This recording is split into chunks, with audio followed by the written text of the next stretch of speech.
ഈ മഹാസമ്മേളനത്തിന് സ്വാഗതം ആശംസിക്കുന്നതിന് വേണ്ടി വൈബിൻ്റെ സെക്രട്ടറി പ്ലാക്കാട് ശ്രീകുമാരനെ ആദരപൂർവ്വം ക്ഷണിക്കുന്നു. ഏറെ ബഹുമാനവും സ്നേഹവും നിറഞ്ഞു. വയമ്പ് എന്ന ഈ സാംസ്കാരിക വേദി രൂപം കൊണ്ടിട്ട് 4 വർഷത്തോളമേ ആയിട്ടുള്ളൂ. കോവിഡ് എന്ന മഹാമാരി നമ്മുടെ നാടിനെ വികസിക്കുന്ന കാലത്ത് വൈദ്യസഹായം എത്തിക്കുക എന്ന സ്നേഹനിർഭരമായ ഒരു കർമ്മത്തിൽ നിന്നാണ് വയമ്പ് എന്ന കൂട്ടായ്മ രൂപം കൊള്ളുന്നത്. കുമാരനാശാന്റെ 100ാം ചരമവാർഷികം സമുചിതമായി 120ഓളം വേദികളിൽ, സ്കൂളുകളിൽ, കോളേജുകളിൽ ചർച്ചാ ക്ലാസുകളും സെമിനാറുകളും നടത്തി, അതിനുശേഷം വലിയ മഹായോഗങ്ങൾ നടത്തി, കായിക്കര മുതൽ പല്ലന വരെ ഞങ്ങൾ ഒരു ആശാൻ സ്മൃതി യാത്രയും നടത്തി. അതിനുശേഷം വയലാർ സ്മൃതി ദിനത്തിൽ സമാനമായി മറ്റൊരു സാംസ്കാരിക കൂട്ടം 5 മഹായോഗങ്ങളും ഗാനമേള സംഗമങ്ങളും ഒക്കെ നടത്തി. കേരളത്തിൽ ശ്രദ്ധിക്കപ്പെടുന്ന നിലയിലേക്ക് വയമ്പ് സാംസ്കാരിക വേദി മാറിയെങ്കിൽ ഞങ്ങൾക്ക് ആ കരുത്ത് തന്നത്, നിങ്ങളൊരു സാംസ്കാരിക പ്രസ്ഥാനമായി പ്രവർത്തിക്കണമെങ്കിൽ നിങ്ങൾ ശ്രദ്ധിക്കേണ്ട കാര്യങ്ങളുണ്ട്, നിങ്ങളുടെ ലക്ഷ്യം എന്താണ് എന്ന് ഞങ്ങൾക്ക് പറഞ്ഞു തന്നത് നമ്മുടെ പ്രിയപ്പെട്ട കവി ജയകുമാർ സാറാണ്. ജയകുമാർ സാറിന് കേന്ദ്ര സാഹിത്യ അക്കാദമിയുടെ അവാർഡ് അദ്ദേഹം പോയി മേടിച്ചത് തൊട്ടടുത്ത ദിവസമാണ്. അത് കഴിഞ്ഞിട്ട് ഇവിടെ സൂചിപ്പിച്ചതുപോലെ അദ്ദേഹത്തിൻ്റെ മലയാളക്കരയിൽ ആദ്യം നൽകുന്ന ഒരാദരവ് വയമ്പ് നടത്തുന്നു എന്നുള്ളത് ഈ നാടിനും നമുക്കെല്ലാവർക്കും അഭിമാനിക്കാൻ കഴിയുന്ന ഒരു അസുലഭമായിട്ടുള്ള സന്ദർഭമാണ്. വയമ്പ് അതിൻ്റെ ഉദ്ഘാടന നാൾ മുതൽ ഇതുവരെയുള്ള വയമ്പിൻ്റെ പ്രവർത്തനങ്ങൾ സംക്ഷിപ്തമായിട്ട് ഇവിടെ സൂചിപ്പിക്കുകയുണ്ടായി.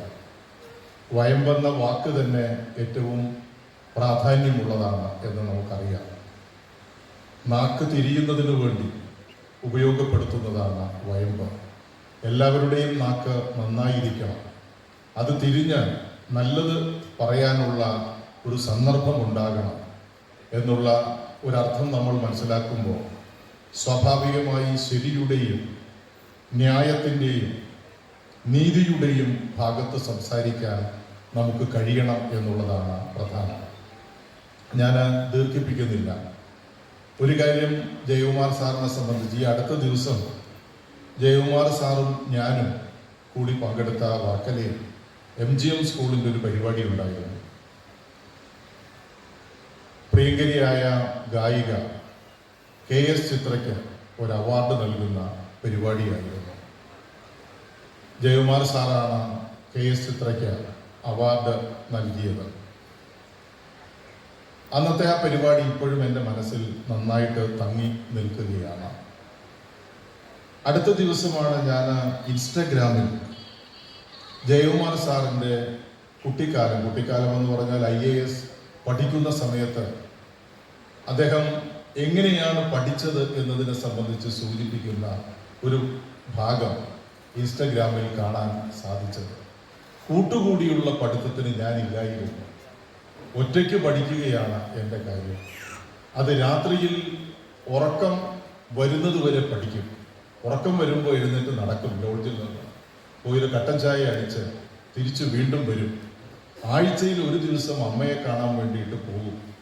അപ്പോൾ അങ്ങനെ കൂട്ടം കൂടി പഠിക്കുന്നതിന് പകരം ഒറ്റയ്ക്ക് പഠിക്കുക, അതും രാത്രി കാലത്ത് ഉറക്കമൊളിഞ്ഞ് പഠിക്കുക, അങ്ങനെല്ലാം പഠിച്ച് ഈ മലയാളത്തിൽ തന്നെ അല്ലെങ്കിൽ മലയാളക്കരയിൽ തന്നെ IAS-കാരനായി വന്ന് ചുമതലയെടുക്കാൻ കഴിഞ്ഞ ഏറ്റവും പ്രിയപ്പെട്ട ജയകുമാർ സാറിനെ സംബന്ധിച്ച് നമ്മൾ ഏറ്റവും പ്രധാനമായിട്ട് മനസ്സിലാക്കേണ്ട ഒരു കാര്യം ഇവിടെ സ്വാഗത പ്രാസംഗികൻ പറഞ്ഞു, ഉദ്യോഗസ്ഥരുടെ മനോഭാവം. ആ ഉദ്യോഗസ്ഥരുടെ മനോഭാവം എങ്ങനെയാണ് എന്ന് പ്രത്യേകിച്ചും ജനപ്രതിനിധികളായിട്ടുള്ള ഞങ്ങൾക്കറിയാം. പക്ഷെ അതിൽ നിന്ന് വേറിട്ട ചില ശബ്ദങ്ങൾ എപ്പോഴും ഉണ്ടാകാറുണ്ട്, വേറിട്ട ചില രീതികൾ അവലംബിക്കുന്ന ഉദ്യോഗസ്ഥരുണ്ട്. അതിൽ പ്രധാനിയായിട്ടുള്ള ഒരു ഉദ്യോഗസ്ഥനാണ് ജയകുമാർ സാറ്. അങ്ങനെ കുറച്ച് ആളുകൾ നമ്മുടെ സർവീസിൽ IAS-കാരായിട്ടുള്ള കുറച്ച് ആളുകൾ ഉണ്ട്. ഇപ്പോൾ CP നായർ സാറിനെ പോലുള്ള ചില ആളുകൾ, ജയകുമാർ സാറിനെ പോലുള്ള ആളുകൾ, അങ്ങനെ തുടങ്ങിയിട്ടുള്ള ചുരുക്കം ചില പേരുകൾ നമുക്ക് മനസ്സിൽ ഓർത്തു വയ്ക്കാൻ വേണ്ടിയിട്ട് കഴിയും. അദ്ദേഹത്തിൻ്റെ ഔദ്യോഗികമായിട്ടുള്ള ജീവിതത്തിനിടയിൽ തന്നെ അദ്ദേഹം എഴുത്തും വായനയും ഒരു കൃത്യതയോടുകൂടി നടപ്പിലാക്കാൻ അദ്ദേഹത്തിന് സാധിച്ചു. ഗാന രചയിതാവ് എന്ന നിലയിൽ, കവി എന്ന നിലയിൽ അദ്ദേഹത്തിൻ്റെ സ്ഥാനം ഇന്ന് ഉയർന്നു നിൽക്കുകയാണ്. അതിനു വേണ്ടിയിട്ടാണ്, അല്ലെങ്കിൽ അത് ഉൾക്കൊണ്ടിട്ടാണ്, അല്ലെങ്കിൽ അത് മനസ്സിലാക്കിയിട്ടാണ് അദ്ദേഹത്തിന് കേന്ദ്ര സാഹിത്യ അക്കാദമിയുടെ പുരസ്കാരം ലഭിച്ചത്. എന്തായിരുന്നാലും വയമ്പിൻ്റെ പ്രവർത്തനങ്ങൾക്ക് അദ്ദേഹം നൽകുന്ന നിർലോഭമായ സഹകരണം, വയമ്പിന് വേണ്ടിയിട്ട് അദ്ദേഹം എടുക്കുന്ന റിസ്ക് ഇവിടെ സൂചിപ്പിച്ചല്ലോ. ഇതിൻ്റെ എല്ലാമായിട്ടുള്ള ശ്രീ രാജീവൻ അദ്ദേഹത്തിൻ്റെ നോവലിൻ്റെ അവതാരിക എഴുതിയതടക്കം എന്നോട് സാർ അവിടെ ഇരുന്നോട് പറയുകയായിരുന്നു, നല്ല നോവലാണ്, ഞാനത് ഒരു വട്ടം വായിച്ചു, നല്ല ഒരു നോവലാണ്. അപ്പോൾ അദ്ദേഹത്തെക്കുറിച്ചും എനിക്ക് ഒരുപാട് കാര്യങ്ങൾ പറയാനുണ്ട്. ശ്രീ രാജീവനെ സംബന്ധിച്ച് എങ്ങനെയാണ് ഈ സമയങ്ങൾക്കിടയിൽ മനസ്സിനെ ഒരു കൂർമ്മ ബുദ്ധിയോടുകൂടി ഒരു എഴുത്തുകാരനായി അദ്ദേഹത്തിന് ചെയ്യാൻ പറ്റുന്നത് വലിയ കാര്യമാണ്. 100 ചിന്തകൾക്കിടയിൽ ഔദ്യോഗികമായിട്ടുള്ള കാര്യങ്ങളുണ്ട്, അല്ലാതെയുള്ള കാര്യങ്ങൾ. ഈ കാര്യങ്ങൾക്കിടയിൽ ഒരു നോവലിന് ആവശ്യമായ കാര്യങ്ങൾ കുത്തിക്കുറിക്കുക എന്ന് പറയുന്നത് ഒരു പ്രത്യേകമായിട്ടുള്ള കഴിവ് തന്നെയാണ്. അതാണ് സ്വാഗത പ്രാസംഗികൻ ഇവിടെ സൂചിപ്പിച്ചത്. എല്ലാവരെയും ഉൾക്കൊള്ളാനും എല്ലാവരെയും ചേർത്ത് പിടിക്കാനും പറ്റുന്ന ശ്രീ രാജീവ് നേതൃത്വം നൽകുന്ന ഈ വയമ്പ് നാൾക്ക് നാൾ അതിൻ്റെ പ്രവർത്തനങ്ങൾ നടക്കട്ടെ. നിരവധിയായിട്ടുള്ള പ്രവർത്തനങ്ങൾ, ഞാനൊന്നും ഇപ്പോൾ ദീർഘമായിട്ട് പറയുന്നില്ല, എല്ലാവരും ആ കാര്യങ്ങളൊക്കെ അറിയാവുന്നതാണ് എന്നുള്ളത് മാത്രം സൂചിപ്പിച്ച് അദ്ദേഹത്തിൻ്റെ സാന്നിധ്യത്തിൽ അദ്ദേഹം ഇരിക്കുന്ന ഒരു ചടങ്ങിൽ ഇത് ഉദ്ഘാടനം ചെയ്യാൻ കിട്ടിയ നിമിഷം എൻ്റെ ജീവിതത്തിലെ ഏറ്റവും പ്രധാനപ്പെട്ടൊരു നിമിഷമായി കണക്കാക്കി നിങ്ങളുടെ എല്ലാവരുടെയും അനുവാദത്തോടു കൂടി ഈ യോഗം ഔപചാരികമായി ഉദ്ഘാടനം ചെയ്യുന്നു. നന്ദി, നമസ്കാരം. ആദരണീയനായ അധ്യക്ഷൻ ശ്രീ VP രാജീവൻ സ്വാഗത പ്രസംഗം നടത്തിയ വക്കാട് ശ്രീകുമാർ, ഈ സമ്മേളനം ഉദ്ഘാടനം ചെയ്ത പ്രിയങ്കരനായ വർക്കല MLA ശ്രീ V ജോയി, നമുക്കെല്ലാവർക്കും സർവാദരണീയനായ ജയകുമാർ സാർ,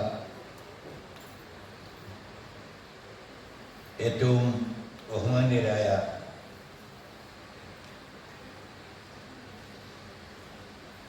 മകൻ തിരുനാൾ കേരളവർമ്മ രാജ,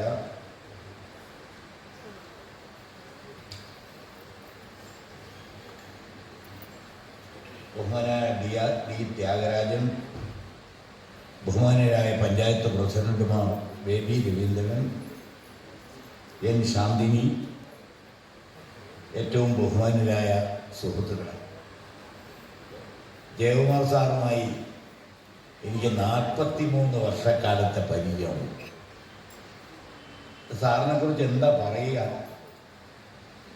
പണ്ട് കേരളം കണ്ട അനുഗ്രഹീതനായ ഒരു ഭരണാധികാരി ആർ ശങ്കർ സാറിനെ കുറിച്ച് ജി രാമേന്ദ്രൻ പറഞ്ഞിട്ടുണ്ട്. ചിലര് സ്ഥാനങ്ങളിലെത്തുമ്പോൾ അവർ വളരെ ഉയരത്തിൽ കാണും.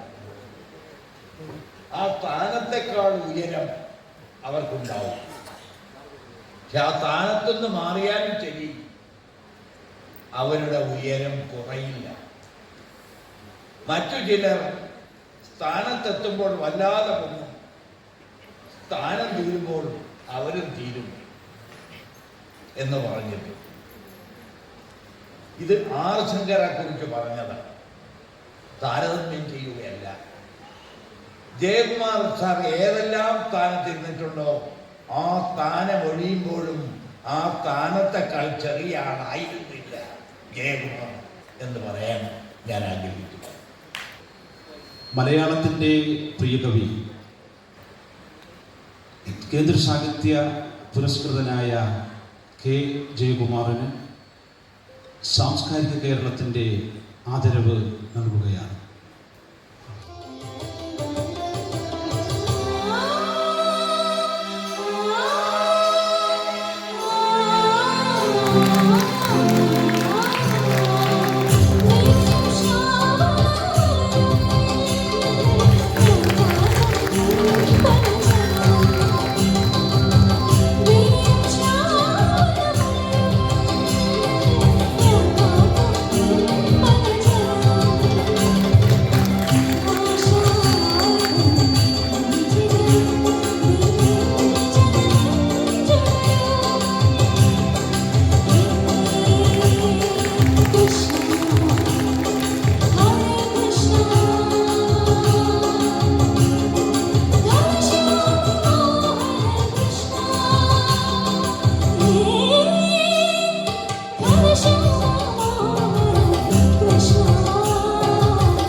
സർ ചെയ്യേണ്ടത് ആ ഗാനം മനസ്സിലിങ്ങനെ മുഴുക, മനസ്സിൽ ഒന്നും പുറത്തേക്ക് വരരുത്.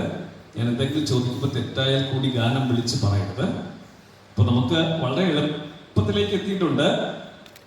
പ്രേംനസീർ വന്നിട്ടുണ്ട്, ജോൺസൺ മാഷ് വന്നിട്ടുണ്ട്, പിന്നെ യേശുദാസ് പാടിയതാണ് എന്ന് വന്നിട്ടുണ്ട്. എന്നാലും നിരവധി ഗാനങ്ങളുണ്ട്, ചിത്രമേതെന്നറിയാൻ സാധിക്കുന്നില്ല. സാർ ആ ഗാനം ഒന്ന് മനസ്സിലേക്ക് കൊണ്ടുവരും. ഒരു 2 വരി മനസ്സിലേക്ക് കൊണ്ടുവരാൻ പറ്റുമല്ലോ? ഒന്ന് കൊണ്ടുവന്നോളൂ സാർ. ഇതിലെ ഷാഡോയുമായിട്ട് നിഴലുമായിട്ട് ബന്ധപ്പെട്ട എന്തെങ്കിലും ഉണ്ടോ? എന്നിവിടെ കൈ കണ്ടപ്പോഴാണ് അത് ഉണ്ട്. മൈക്ക് സാർ ഒന്ന് പറയുന്നു. ഉണ്ടോ? ഉണ്ടോ? ഉണ്ടോ? ഉണ്ട്. 2 വരിയും ഒന്നും കൊണ്ടുവരും.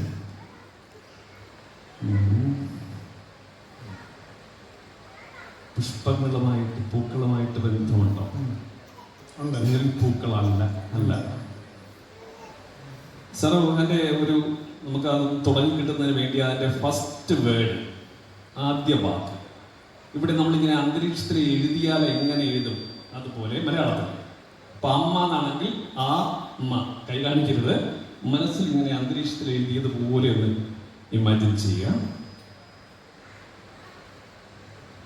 എന്നെ ഒന്ന് നോക്കാം. ഇടത് കയ്യിലൊന്ന് മൈക്ക് പിടിച്ചാൽ ഗ്ലാസ് അവിടെ വെച്ചതിന് ശേഷം റൈറ്റ് സാറിൻ്റെ വലത് കൈ തരാമോ? അത് തന്നെ ഇമാജിൻ ചെയ്യുക. 4 അക്ഷരമുള്ള വാക്കാണ് ആണ്. റിപ്പീറ്റ് ചെയ്യുക. ആ വാക്ക് മാത്രം റിപ്പീറ്റ് ചെയ്യുക. മനസ്സിൽ റിപ്പീറ്റ് ചെയ്യുക. റിപ്പീറ്റ് ചെയ്യുക. റിപ്പീറ്റ് ചെയ്യുക. എന്നെ നോക്കാം, എന്നെ നോക്കാം, എന്നെ നോക്കാം, എന്നെ നോക്കാം.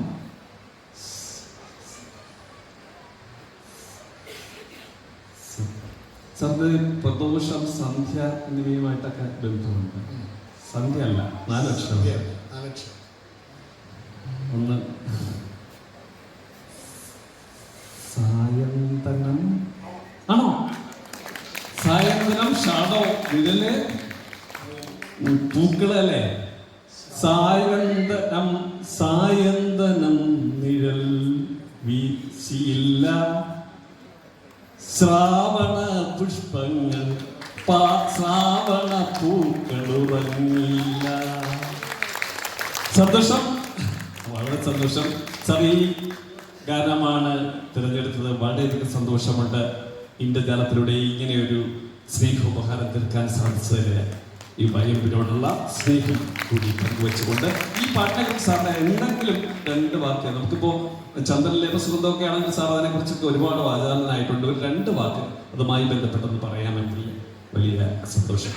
ആദ്യകാലത്തെ പാട്ടാണ്. ഒരു പക്ഷേ സിനിമ ഒഴിവുകാലം എന്നൊരു സിനിമ. പ്രേംനസീറും ശ്രീവിദ്യയുമാണ് നായകനും നായികയും.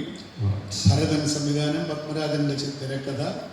ഞാൻ ആദ്യമായിട്ട് ഭരതനാണ് പത്മരാജന്റെ തിരക്കഥ. എൻ്റെ ആദ്യത്തെ പടമാണ്. ഗൃഹലക്ഷ്മി ഫിലിംസിന് വേണ്ടിയിട്ട് ചെയ്തതാണ്. ഞാൻ സാറിന്റെ പാട്ടുകളിലൂടെ പ്രായം കൂടിയ വയസ്സ് കടന്ന നായകനും ഏതാണ്ട് അത്രത്തോളം തന്നെ ആയിട്ടുള്ള ഒരു നായികയും. അവര് ഭാര്യ ഭർത്താക്കന്മാരല്ല. ശരിക്കും സാറിന്റെ ജീവിതവുമായിട്ട് ഈ സായന്തനം വീശിയില്ല എന്ന് പറഞ്ഞ ചേർച്ചയുണ്ട് സാർ. സായന്തനം വീശിയിട്ടില്ല. 35-ാം വയസ്സിൽ ഞാൻ എൻ്റെ 75-ാം വയസ്സിലേക്ക് വേണ്ടി എഴുതി വെച്ച പാട്ടാണ്. Thank you so much. Thank you sir. Thank you for kind cooperation. സാറൊക്കെ വളരെ നന്നായിട്ട് സഹകരിച്ചു. വളരെ സന്തോഷം. Thanks so much. ഇനി അടുത്ത ചടങ്ങ് പുസ്തക പ്രകാശനമാണ്. പുസ്തകം അത്തിപ്പാതിരി. പുസ്തകത്തിൻ്റെ വിശേഷങ്ങളെക്കുറിച്ച് ശ്രീ ഫിർദൗസ് നിങ്ങളോട് പറയും. ഇത് പ്രകാശനം ചെയ്യുന്നത് നമ്മുടെ പ്രിയങ്കരനായ കവി ശ്രീ കുര്യപ്പുഴ ശ്രീകുമാറാണ്. ഏറ്റുവാങ്ങുന്നത് പ്രിയപ്പെട്ട MLA ശ്രീ വി ജോയ്.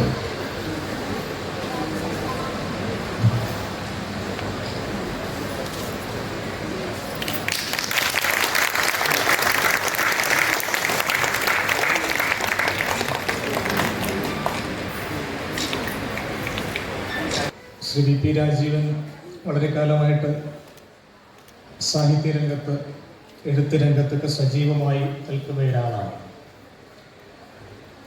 പക്ഷെ ഒരു നോവൽ എന്ന ഫോർമാറ്റിൽ ഒരുപക്ഷെ അദ്ദേഹത്തിൻ്റെ ആദ്യത്തെ രചനയാണ് അത്തിപ്പാതിരി.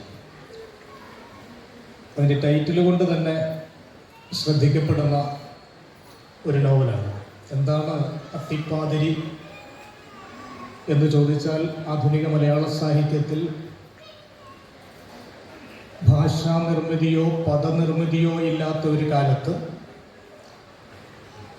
ഒരു പുതിയ ക്യാൻവാസ് കണ്ടെത്തുകയും അതിനെ വർത്തമാനകാല ഇന്ത്യൻ സാഹചര്യങ്ങളിൽ നിന്നുകൊണ്ട് വർത്തമാനകാലത്ത് ഇടതുപക്ഷ പ്രസ്ഥാനങ്ങളുടെ പ്രസക്തിയുമായി ബന്ധപ്പെടുത്തിക്കൊണ്ട് വളരെ വിശാലമായ ഒരു ക്യാൻവാസിൽ അവതരിപ്പിച്ചിരിക്കുന്ന ഒരു നോവലാണ് അത്തിപ്പാതിരി.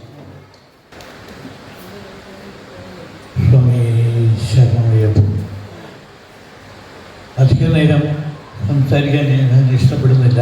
പ്രധാനമായിട്ട് പറയാനുള്ളത്, എൻ്റെ കൂടെ വേദിയിലിരിക്കുന്നതും എൻ്റെ സദസ്സിലിരിക്കുന്നതുമായ വിദ്യാവർദ്ധന്മാരായിട്ടുള്ള എല്ലാവരും ഒരേപോലെ ഇരിക്കുന്ന ഇതുപോലെയുള്ള ഒരു സദസ്സിൽ ഇരിക്കാൻ തീർച്ചയായിട്ടും കുറച്ച് യോഗ്യത വേണം. ഞാൻ അതിന് അർഹനാണോ എന്ന് എനിക്കറിയില്ല. 1-2 വാക്കുകൾ പറഞ്ഞ് ഞാൻ അവസാനിപ്പിക്കാൻ ആഗ്രഹിക്കുന്നു. മറ്റൊന്നുമല്ല, ശ്രീ ജയകുമാറിനെ വളരെ കാലമായിട്ടൊന്നും ഞാൻ അറിയില്ല. അദ്ദേഹം ദേവസ്വം ബോർഡിൻ്റെ ചുമതലയും കൂടി ഉണ്ടായിരുന്ന ആ സമയത്താണ് ഞാൻ അദ്ദേഹത്തിനെ ആദ്യമായിട്ട് ഒരുപക്ഷെ കാണുന്നതെങ്കിലും പല വിധത്തിലും പല സമയത്തും പിന്നീട് അദ്ദേഹത്തിനെ കണ്ടിട്ടുണ്ട്. വളരെയധികം ഉയർന്ന ചിന്തയുള്ള ഒരു മനുഷ്യനാണെന്ന് എനിക്ക് അന്ന് തന്നെ തോന്നിയിട്ടുണ്ട്, പല കാര്യങ്ങളും കൊണ്ട്. അതെല്ലാം ഞാനിപ്പോൾ പറയാൻ ഉദ്ദേശിക്കുന്നില്ല. പക്ഷെ ഇവിടെ ഞാൻ പറയാൻ ഉദ്ദേശിക്കുന്ന പ്രധാന കാര്യം എന്താണെന്ന് വെച്ചാൽ, അദ്ദേഹത്തിന് എനിക്ക് ആത്മാർത്ഥമായിട്ടുള്ളൊരു സന്തോഷവും വരാനുള്ള ഒരു കാരണം, അദ്ദേഹത്തിന് പന്തളം കൊട്ടാരത്തിൽ നിന്നുള്ള മഹാകവി പന്തളം കേരളവർമ്മയുടെ കവിതയ്ക്കുള്ള അവാർഡ് 2023 നൽകിയിട്ടുള്ളതാണ്. എല്ലാ വർഷവും മഹാകവി പന്തളം കേരളവർമ്മ, ഒരുപക്ഷെ നിങ്ങളെല്ലാം കേട്ട് കാണും അദ്ദേഹത്തിനെ പറ്റി.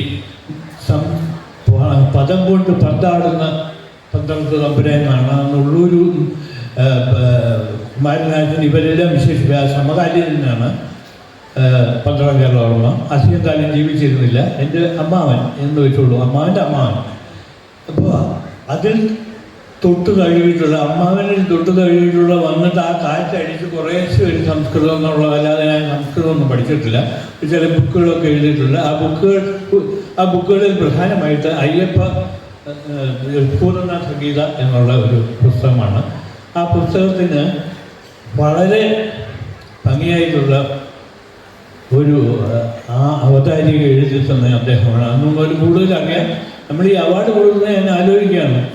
2 വർഷം കഴിഞ്ഞ് നമ്മൾ പന്തളത്തും കൊട്ടാരത്തിൽ നിന്ന് കൊടുത്ത അവാർഡ് വളരെ കൃത്യമായിട്ട് ആണ്, വളരെ ഇതായിട്ടുള്ളതാണെന്നുള്ളൊരു സന്തോഷം എനിക്കിപ്പോഴും ഉണ്ട് കേട്ടോ. അത് നിന്നിട്ടില്ല. മാത്രമല്ല ഈ അവാർഡ് ആർക്കൊക്കെയാണ് കൊടുത്തിരിക്കുന്നത്?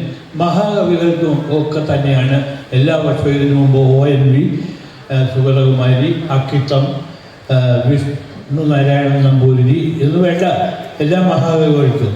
ആ മഹാകവികൾക്ക് കൊടുത്ത ആ സമയത്ത് നമ്മുടെ അർത്ഥവത്തായ ആ ഒരു അവാർഡായിരുന്നു അന്ന് കൊടുത്തതെന്ന് നിങ്ങൾക്ക് ധൈര്യമായിട്ടും എനിക്കതിനെ സന്തോഷം. എനിക്ക് ആത്മാഭിമാനം ആ വിധത്തിലാണ് വന്നിരിക്കുന്നത്. അല്ലാതെ വേറെ ഒന്നും എനിക്ക് പറയാനില്ല. അത്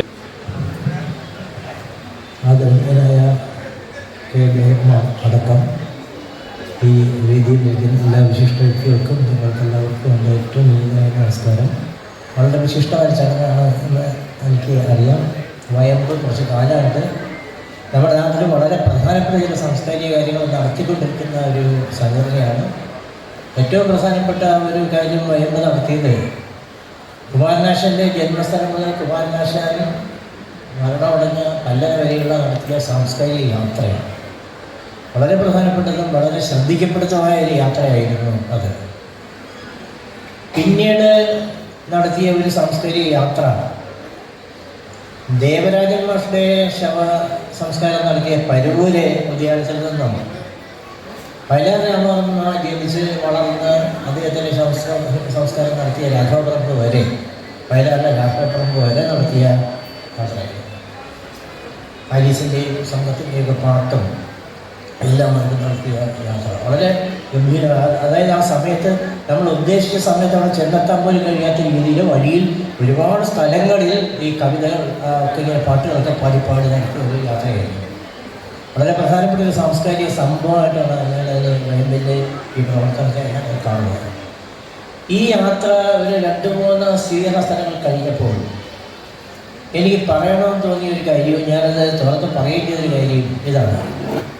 വയലാർ രാമവർമ്മയും ONVയും P. ഭാസ്കരനും ഗാനരചയിതാക്കൾ മാത്രമല്ല കവികൾ കൂടിയാണ് എന്ന് എനിക്ക് പറയാൻ കേട്ടോ. കാര്യം കേൾക്കുന്നത് എല്ലാം ഇവരുടെ പാട്ടുകളാണ്. ONVയുടെ കവിതകൾ അവർ ചൊല്ലുന്നില്ല. വയലാറിൻ്റെ കവിതകൾ ആ വേദിയിൽ അധികം ചൊല്ലുന്നില്ല. ഭാസ്കരൻ മാഷിൻ്റെ അനുസ്മരണ സമ്മേളനം നടന്ന സമയത്ത്, ജന്മശതാബ്ദിയാകുന്ന സമയത്ത് ഭാസ്കരൻ മാഷിൻ്റെ പാട്ടുകളെന്ന് പറഞ്ഞത് പയ്യന്നൂരടുത്ത് വെള്ളൂർ എന്ന് പറയുന്ന സ്ഥലത്ത് ഭാസ്കരൻ മാഷിൻ്റെ അനുസ്മരണം. ബാബു മണ്ടൂര്, ജയദേവൻ അടക്കമുള്ള പ്രധാനപ്പെട്ട ഗായകരായിട്ടുള്ള ആൾക്കാർ അവിടെ അദ്ദേഹത്തിൻ്റെ പാട്ടുകൾ പാടുക. ഞാനാലോചിച്ച് ഭാസ്കരൻ മാഷ് അങ്ങനെ പാട്ടുകൊണ്ട് മാത്രം അടയാളപ്പെടുത്തേണ്ട ആളല്ലല്ലോ. അത് ഈ കേരളത്തിലെ രക്തസാക്ഷി ബന്ധങ്ങളായ രക്തസാക്ഷി ബന്ധങ്ങൾ എല്ലാം എഴുതി വെച്ചിരിക്കുന്നത് ഭാസ്കരൻ മാഷിൻ്റെ കവിതയാണല്ലോ. വീരം ഞാൻ നാടാകം പടരും ഞാൻ എഴുപത്തന് വേറനാട്ടിനേകിക്കൊണ്ട് വീരം വീണ്ടും എന്നുള്ളത് പി ഭാസ്കരൻ്റെ കവിതയാണ്. അപ്പോൾ കവി എന്നുള്ള നിലയ്ക്ക് അദ്ദേഹം ചർച്ച ചെയ്യപ്പെടണം. അപ്പോൾ ഞാൻ ആ ലൈബ്രറിക്കാരോട് ചോദിച്ചു, വെള്ളൂർ ജവഹർ ലൈബ്രറിക്കാരോട് ചോദിച്ചു, ഇവിടെ വയലാർ ഗർജിക്കുന്നു എന്നുള്ള പുസ്തകമുണ്ടോ? അവർ പറയാം പി ഭാസ്കരൻ്റെ കംപ്ലീറ്റ് വർഷം തരാം. അതെടുത്തോണ്ട് പറഞ്ഞു. ഞാൻ ഈ കവിത മുഴുവൻ അവിടെ നിന്ന് ആളുകൾ വായിച്ചു നോക്കുക. വയലാർ ഗർജിക്കുന്നു എന്നുള്ള കവിത ആദ്യത്തെ വരി തൊട്ട് അവസാനത്തെ വരി വരെ ഒരുപാട് കുറേ ദീർഘമായിട്ടല്ലേ അറിയാമല്ലോ, അത് വായിച്ചു നോക്കുക. ഇതെന്തുകൊണ്ടാണ് ഇങ്ങനെ സംഭവിക്കുന്നത്? വയലാർ അനുസ്മരണ സാംസ്കാരിക യാത്ര നടത്തുന്ന സമയത്ത് വയലാറിൻ്റെ കവിതകളെക്കാൾ കൂടുതൽ അദ്ദേഹത്തിൻ്റെ ഗാനങ്ങളുടെ ആധിപത്യം ഉണ്ടാകുന്നത് എന്തുകൊണ്ടാണ്? ONVയുടെ കവിതകൾ ചർച്ച ചെയ്യുന്നതിന് പകരം ONVയുടെ പാട്ടുകളുടെ ഒരു ആധിപത്യം ഉണ്ടാകുന്നത് എന്തുകൊണ്ടാണ്? അതൊരു നല്ല പ്രവണതയാണോ എന്നൊക്കെ ആലോചിച്ചു പോയി സമീപകാലത്ത്. സ്പാനിഷ് കവിതകളോ അല്ലെങ്കിൽ അറേബ്യൻ കവിതകളോ അല്ലെങ്കിൽ ഇംഗ്ലീഷ് കവിതകളോ ഒക്കെ കിട്ടാൻ കേരളത്തിൽ സുലഭമാണ്. കേരളത്തിൻ്റെ കവി ആരാണെന്ന് ചോദിച്ചാൽ കുഞ്ഞുങ്ങൾക്ക് മുതൽ മുതിർന്നവർക്ക് വരെ അറിയാവുന്ന ഏറ്റവും പ്രധാനപ്പെട്ട ഒരു കവിയുള്ള കവിയുടെ പേര് പാബ്ലോ നെരൂദയാണ്. പാബ്ലോ നെരൂദയാണ് കേരളത്തിൻ്റെ കവി. അപ്പോൾ നെരൂദയുടെ കവിത നമ്മൾ അതിനകത്ത് കൊടുത്തിട്ട് കാര്യമില്ല. അപ്പോൾ ഞാൻ അതിനകത്തിരിക്കുന്ന നിലപാടെന്ന് പറയുന്നത് ഇന്ത്യൻ ഭാഷകളിലും ഇന്ത്യൻ ഭൂഖണ്ഡത്തിന് ചുറ്റുമുള്ള അല്ലെങ്കിൽ ഇന്ത്യൻ ഭൂഖണ്ഡത്തിൽ പെടുന്ന അഫ്ഗാനിസ്ഥാൻ, നേപ്പാൾ, ഭൂട്ടാൻ അങ്ങനെയൊക്കെയുള്ള സ്ഥലങ്ങൾ, ചൈന, മ്യാൻമാർ, ശ്രീലങ്ക ഇങ്ങനെയൊക്കെയുള്ള സ്ഥലങ്ങൾ, പാകിസ്ഥാൻ ഇങ്ങനെയുള്ള ബംഗ്ലാദേശ് ഇങ്ങനെയൊക്കെയുള്ള സ്ഥലങ്ങളിൽ നിന്നും ഉള്ള ട്രാൻസ്ലേഷൻ മാത്രം കൊടുക്കുക, വേറെ കൊടുത്തിട്ടില്ല. ഇംഗ്ലീഷിൻ്റെ ട്രാൻസ്ലേഷൻ ഇല്ല. ഇന്ത്യൻ ഇംഗ്ലീഷ് കൊടുത്തിട്ടുണ്ട്, ശ്രീലങ്കൻ ഇംഗ്ലീഷ് കൊടുത്തിട്ടുണ്ട്. പക്ഷേ അല്ലാതുള്ള ഈ നെരൂദയ്ക്ക് എഴുതിയ സ്പാനിഷ് ഭാഷയിലുള്ള ഒന്നും ഞാൻ എൻ്റെ ഫേസ്ബുക്കിൽ എൻ്റെ പേജിൽ കൊടുത്തിട്ടില്ല. ഈ ഇന്ത്യൻ ഭാഷകളിൽ നിന്നുള്ള കവിതകൾ അല്ലെങ്കിൽ ഇന്ത്യയുടെ ചുറ്റുവട്ടത്തിൽ നിന്നുള്ള കവിതകൾ കിട്ടാനാണ് ഏറ്റവും വലിയ ബുദ്ധിമുട്ട്. അത് ഞാനിങ്ങനെ കണ്ണിലെണ്ണ ഒഴിച്ച് ഇരിക്കുകയാണ്. എവിടെയെങ്കിലും ഒരു ഇന്ത്യൻ ഭൂഖണ്ഡത്തിലുള്ള ഏതെങ്കിലും ഒരു ഭാഷയിൽ ഒരു കവിത ആരെങ്കിലും പബ്ലിഷ് ചെയ്തിട്ടുണ്ടെങ്കിൽ അതെല്ലാം ഞാൻ കണ്ടെത്തുകയും അതെല്ലാം സൂക്ഷിച്ച് വയ്ക്കുകയും ഇത്തവണ മാതൃഭൂമിയിൽ CR പരമേശ്വരൻ ട്രാൻസ്ലേറ്റ് ചെയ്ത് കഴിയുന്നത് അതെല്ലാം ഞാൻ വിളിച്ചിട്ടുണ്ട്. ഏതെങ്കിലും ദിവസം നിങ്ങൾക്ക് വായിക്കാം.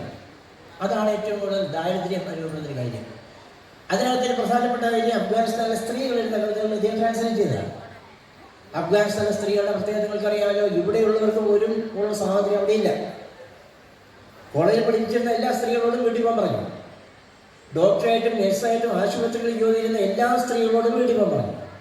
എല്ലാവരും വീട്ടിനുള്ളിലിരിക്കണം, വാർത്തയിട്ട് ഇരിക്കണം. അതാണ് അഫ്ഗാനിസ്ഥാൻ.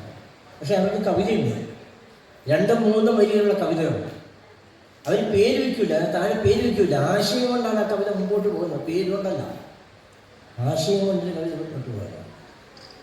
അങ്ങനെ ആശയം കൊണ്ട് പോകുന്ന അഫ്ഗാനിസ്ഥാൻ കവിതകളുടെ വിവർത്തനമാണ് ദൈവമാകിയതുണ്ട്.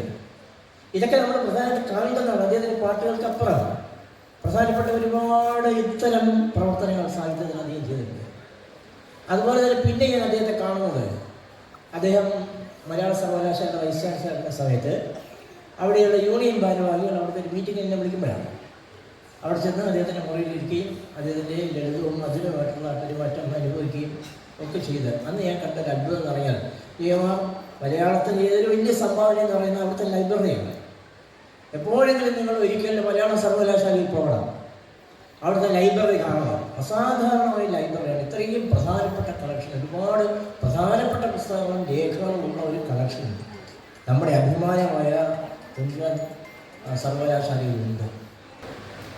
വേദിയിലും സദസ്സിലുമുള്ള ജനങ്ങളെ, പ്രിയപ്പെട്ടവരെ, സമയം കുറച്ച് വൈകി, മണി 7:30 എനിക്ക് തിരുവനന്തപുരത്തെത്തണം. ശ്രീകുമാറിന് പോയിട്ട് ഫേസ്ബുക്കിൽ പോസ്റ്റ് ചെയ്യണം. പിന്നെ ഒരുപാട് രീതികളൊക്കെ ഉണ്ട്. നീണ്ടുപോയത് എങ്ങനെയെന്ന് ചോദിച്ചാൽ ആരും ദീർഘമായി സംസാരിച്ചില്ല. പക്ഷേ എല്ലാവരും കൂടെ സംസാരിച്ച് ഇവിടെ വരെ എത്തി. ഇങ്ങനൊരു സ്നേഹനിർഭരമായ സ്വീകരണത്തിന് മറുപടി പറയുക അത്ര എളുപ്പമല്ല. കാരണം ഈ ഭാഷണത്തിൽ, ഈ പബ്ലിക് സ്പീച്ചിൽ നമുക്കൊരു അകൽച്ചയൊക്കെ വേണം. അതുകൊണ്ടാണ് ഈ സ്റ്റേജ് പൊക്കി വെച്ചിരിക്കുന്നത്. എങ്കിൽ മാത്രമേ പ്രസംഗം നിന്ന് മറ്റത് സംസാരിക്കാനേ പറ്റുള്ളൂ. ഞങ്ങളിവിടെ വളരെ ഹൃദ്യവും അനൗപചാരികവും സ്നേഹനിർഭരവുമായിട്ടുള്ള ഒരു ചടങ്ങിന് ഔപചാരികമായ വാക്കുകൾ കൊണ്ട് മറുപടി പറയുക കാപട്യമായി.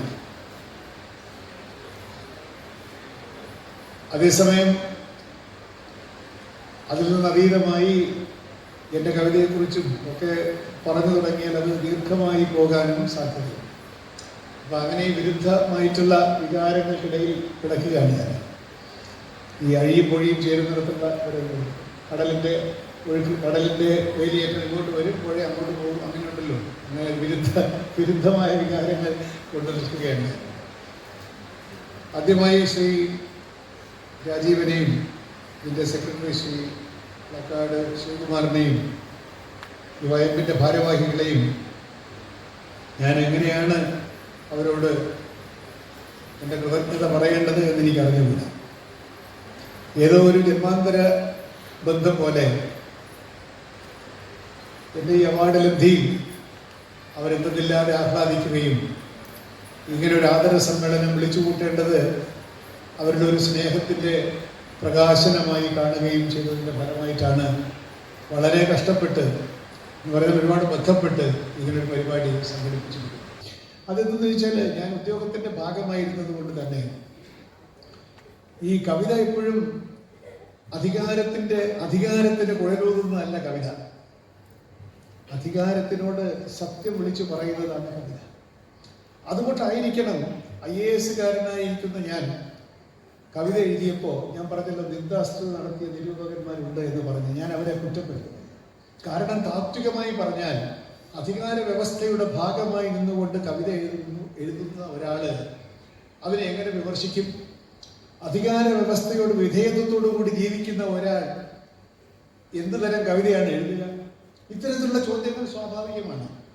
അപ്പോൾ കവിത കൺഫോമിസ്റ്റ് ആയിട്ടുള്ള കവിത, ഈ നടക്കുന്ന എല്ലാം കൊള്ളാം എന്ന് പറയുന്ന സ്തുതിഗീതങ്ങൾ എഴുതുകയാണോ കവിതയുടെ ജോലി എന്നാണ് പലരും ധരിച്ചിരിക്കുന്നത്. അങ്ങനെയുള്ള കവിതയാണ് കെ ജയകുമാർ എഴുതുന്നത് എന്ന് ധരിച്ചിട്ടാവണം IAS-ന്റെ ഭാഗമായി ഇരിക്കെ ഞാൻ കവിത എഴുതുമ്പോൾ ആ കവിതയിൽ ഒരു സ്പാർക്കും ഉണ്ടാകാൻ വഴിയില്ലല്ലോ എന്നവർ ധരിച്ചു പോയെങ്കിൽ അവരെ ഞാൻ കുറ്റപ്പെടുത്തുന്നില്ല. പട്ടം പറത്താത്ത കാലം, അതാണ് കവിത. ഈ മൈതാനത്ത് പണ്ട് ഞങ്ങൾ പട്ടം പറത്തിയിരുന്നു. ആകാശവുമായി അന്ന് ഒരു ധാരണയുണ്ടായിരുന്നു. കാറ്റുമായി ചെറിയൊരു മത്സരം. പട്ടം വെട്ടി ഉയർത്താൻ വേണ്ട ചില രഹസ്യ ഭാഷകളും കൈക്രിയകളും ഒക്കെ അന്ന് വശമായിരുന്നു. പട്ടം പറത്തുന്നവർക്കറിയാമല്ലോ, അത് വെട്ടി കേട്ടതാണ് അല്ലേ. അന്ന് അതാണ് ആകാശവുമായിട്ടൊരു ധാരണയുണ്ട്. കാറ്റുമായിട്ടുണ്ടായിരുന്ന ധാരണ, ചെറിയൊരു മത്സരവും പട്ടം വെട്ടി ഉയർത്താൻ വേണ്ട ചില രഹസ്യ ഭാഷകളും കൈക്രിയകളും ഒക്കെ അന്ന് വശമായിരുന്നു. നീര് കാണാനാവാത്ത ജലാശയത്തിൽ നീന്തും പോലെ പട്ടത്തിന്റെ വാല് പിടയ്ക്കുമ്പോൾ ഹൃദയമിടിപ്പ് കൂടിയിരുന്നു. അന്നത്തെ കാലം. അതെല്ലാം പഴയ കഥ. പട്ടം പറത്തുന്നത് അതെല്ലാം പഴയ കഥ. പട്ടം പറത്തുന്നത് ദുസ്സാധ്യമാണിപ്പോൾ. ഈ കവിതയിൽ നമ്മൾ ഉപയോഗിക്കുന്ന ഒരു വാക്ക് പെട്ടെന്ന് ആ വാക്കല്ലാതായി മാറുമല്ലോ. പട്ടമല്ലാതായി മാറുന്ന ഒരു ഘട്ടത്തിലാണ് ഈ കവിതയിൽ പോവാം. അതെല്ലാം പഴങ്കഥ. പട്ടം പറത്തുന്നത് ദുസ്സാധ്യമാണിപ്പോൾ. നിരോധിച്ചിട്ടില്ല, പക്ഷെ കർശന നിയന്ത്രണങ്ങളുണ്ട്. നിരോധിച്ചിട്ടില്ല, പക്ഷെ കർശന നിയന്ത്രണങ്ങളുണ്ട്. ആകാശത്ത് അദൃശ്യ അതിർത്തികളുണ്ട്. ഇപ്പോൾ കാൽപെരുമാറ്റമില്ലാത്ത മൈതാനത്ത് കാട്ടുപൊന്തകളുടെ ഉപജാപമാണിപ്പോൾ. തിരിച്ചറിയൽ കാർഡ് കാണിക്കണം നൂൽ ചുറ്റ് കിട്ടാൻ. ചിലർക്കൊന്നും കളിക്കാൻ അനുവാദമില്ല. അനുവദിച്ചാലും ചിലരുടെ പട്ടങ്ങൾ അധികം ഉയർന്നു പറക്കാൻ പാടില്ല. എനിക്കിപ്പോൾ പട്ടവുമില്ല, ആകാശവുമില്ല. ഇത് പട്ടം പറത്താനുള്ള കാലവും കാലാവസ്ഥയുമല്ല. ഈ രാഷ്ട്രീയമായ തിരിച്ചറിയാണ് പട്ടം പറത്താനുള്ള കാലവും കാലാവസ്ഥയുമല്ല. പക്ഷേ ഈ കാലാവസ്ഥ നമ്മൾ അതിജീവിക്കും എന്നുകൂടി ഈ ഒരു ശുഭാപ്തി വിശ്വാസം. നിങ്ങളിവിടെ തന്ന ഈ സ്വീകരണത്തിന് നല്ല വാക്കുകൾക്കും നല്ല കവിതകൾ കൊണ്ട് കടം തീർക്കാൻ എനിക്ക് സാധിക്കട്ടെ. ഈ ഒരു സൗഹൃദപൂർണമായ ഋണബാധ്യത, സ്നേഹത്തിൻ്റെ ഋണം ഏറ്റെടുത്തുകൊണ്ട് ആ ഋണബാധ്യത കാലാകാലങ്ങളിൽ കവിത എഴുതി തീർത്തുകൊള്ളാം എന്ന് മാത്രം പറഞ്ഞുകൊണ്ട് നിങ്ങളുടെ സ്നേഹത്തിൻ്റെ മുമ്പിൽ നമ്മുടെ ശിരസ്സോടുകൂടി എഴുത്തുകൾ മാത്രമാണ് എനിക്ക് ചെയ്യാനുള്ളത്. ഒരിക്കൽ കൂടി എല്ലാവർക്കും നന്ദി, നമസ്കാരം. യോഗത്തിൻ്റെ അവസാന ഐറ്റമായി പ്രശസ്ത മജീഷ്യൻ ഷാജു കടക്കൽ അവതരിപ്പിക്കുന്ന കൺക്ലൂഷൻ മായാപ്രകടനം. എൻ്റെ ജ്യേഷ്ഠൻ്റെ മകൻ, അവൻ്റെ പേര് രാഹുൽ എന്നാണ്. രാഹുൽ ഒരു സ്വപ്നം കണ്ടു. ആ സ്വപ്നത്തെ ഒരു ജാലവിദ്യയുടെ രൂപത്തിൽ നിങ്ങളുടെ മുൻപാകെ അവതരിപ്പിക്കുകയാണ്. അതാണ് രാഹുൽ കണ്ട സ്വപ്നം, ദ ഡ്രീം ഓഫ് രാഹുൽ. നിങ്ങളെ കാണുന്നതിന് വേണ്ടി രാഹുൽ ഇവിടെ എത്തിച്ചേർന്നിട്ടുണ്ട്.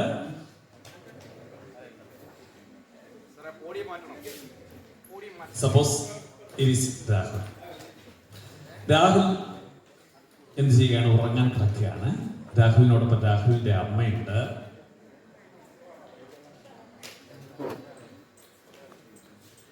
രാഹുലിന്റെ അച്ഛനുമുണ്ട്.